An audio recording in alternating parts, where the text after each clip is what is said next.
Good evening, Bahamas. Coming up tonight on our news. F&M's Remember the Life of a Former Cabinet Minister. We've got those comforting words for you straight ahead. Cabbage Beach vendors slam the government over ongoing issues at the beach. Well, Bamsey can expect some major expansions in the near future. That's according to the Minister of Agriculture. The canine community speaks out after a graphic video on social media.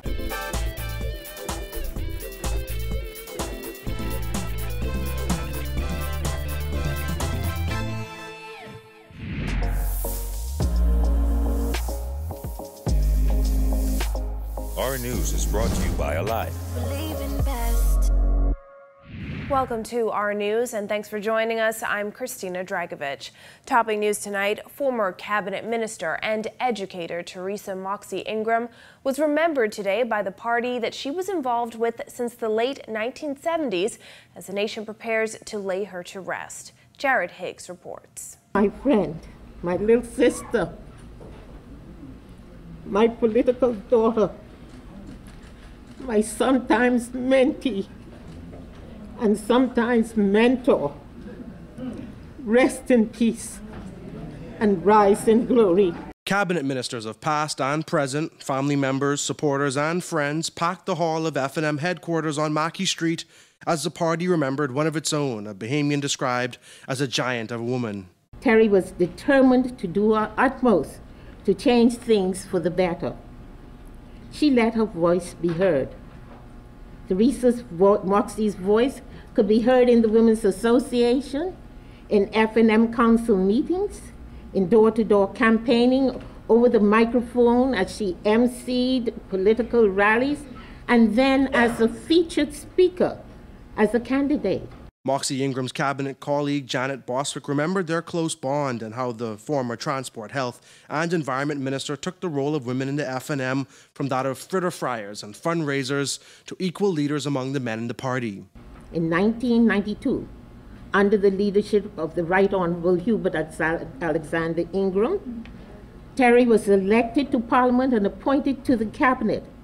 She served with distinction. Prime Minister Dr. Hubert Minnis also gave tribute to Moxey Ingraham, remembering her as somebody who fought for women's and children's rights. She leaves behind a committed life and a life of service and devotion to her family, friends, and country. Moxey Ingraham died at her home on March 20th. She was 64 years old. Reporting for our news, I'm Jared Higgs. Well, nearly 2 months after criminal charges were withdrawn against 10 people arrested following a heated protest over access to Cabbage Beach, many of those vendors say they are still mad as hell at Prime Minister Dr. Hubert Minnis. Jasmine Brown has that. The government, they run in big Learjet all over the place, and us who trying to make a living every day to provide for our family. They want to lock us up.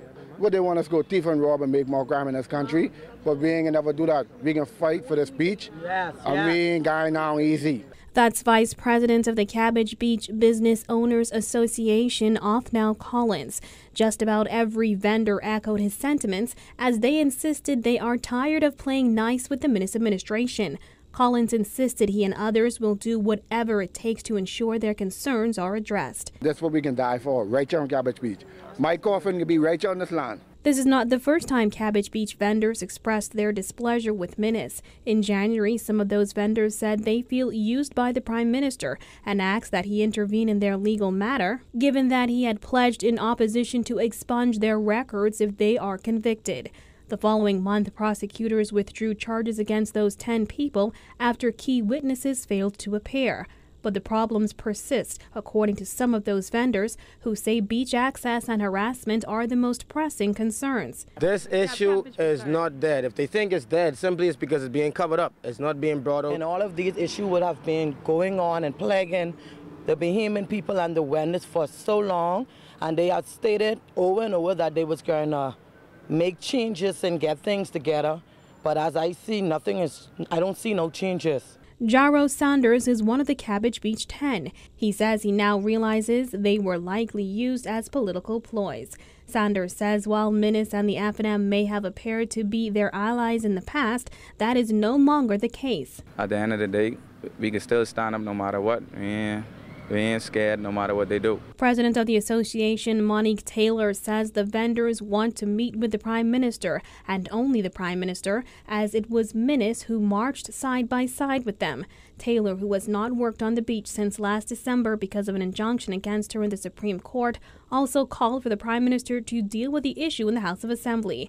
She insisted that if it is not, what happened in 2016 will happen again soon. History can repeat itself again. You know, if the government don't live up to its promise and its obligation to the Bahamian people and to the vendors on this beach. Reporting for our News, I'm Jasmine Brown. Well, as we await the results of an audit into the Bahamas Agriculture and Marine Science Institute, the minister responsible says he's looking to double efficiency in the coming months. Giorgio Bain tells us more. Now, while BAMSI is only utilizing a few hundred acres of land out of a possible 1,000, the Minister of Agriculture, Wenwood Wells, says his ministry is looking to expand that in the near future and hopefully to expand the amount of revenue that BAMSI brings in. We are seeing yields from BAMSI's fields. It is our intention. BAMSI has about 1,000 acres. I think right now we probably have maybe about 100 acres under production.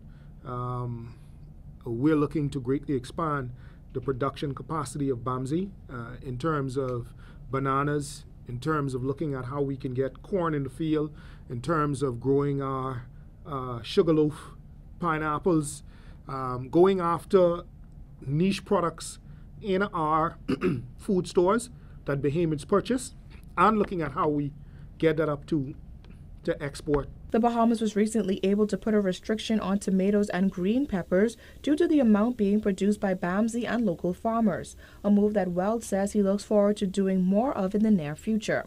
There are also plans to improve the school on BAMSI's campus. As you know, BAMSI as a school needs a demonstration farm, and we're looking at having every part of agriculture, be it greenhouses, aquaponics, hydroponics, open farming, poultry, livestock, all of that. We want to be able to have all of that down there in Andros. Despite the plans for expansion, the minister does not see the budget for BAMSI increasing beyond the $8 million mark. According to Wells, much more could be done with marine resources, taking the fishing industry from shallow water fishing to deep sea and diving, where he truly believes the real money is. At this present time, the Bahamas exports about $90 million in fisheries, 70 of which has been the spiny lobster.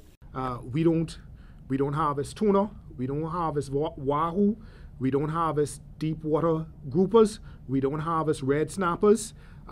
There's tons of deep water crabs that we are not exploiting as a people. There's lots of deep water conch that we're not exploring as a people.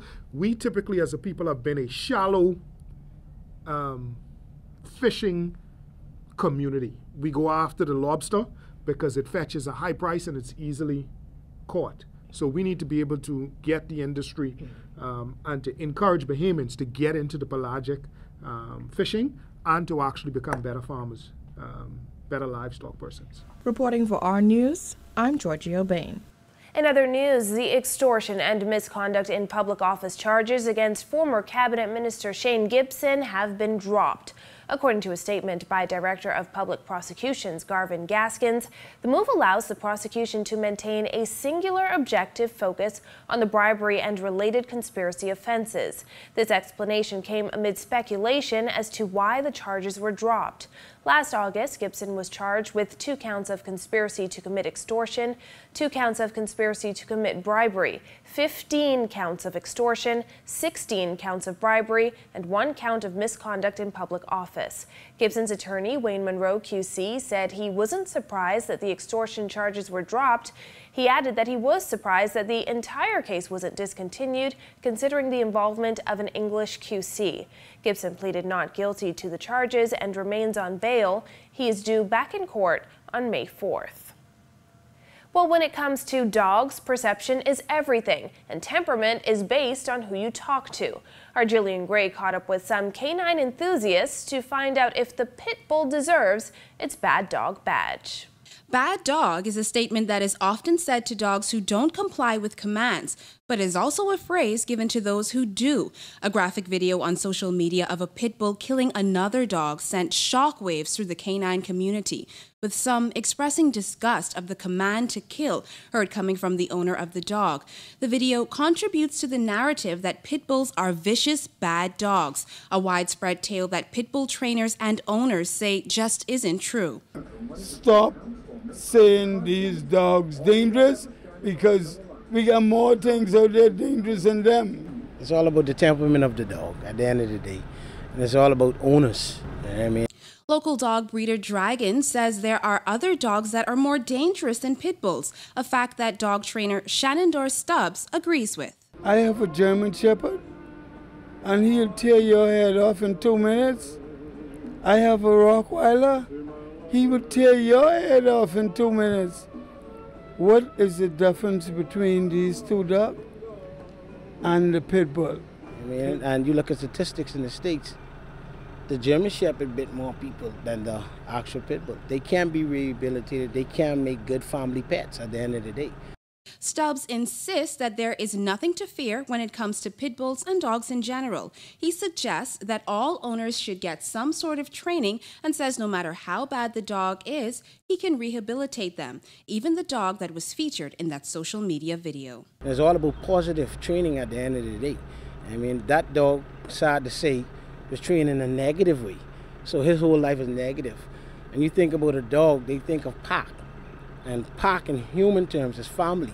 So he's going to do whatever his pack tells him to do. So all you got to do is take him out of the environment, change his whole concept and how he thinks, and that dog can turn around. It should be no concern.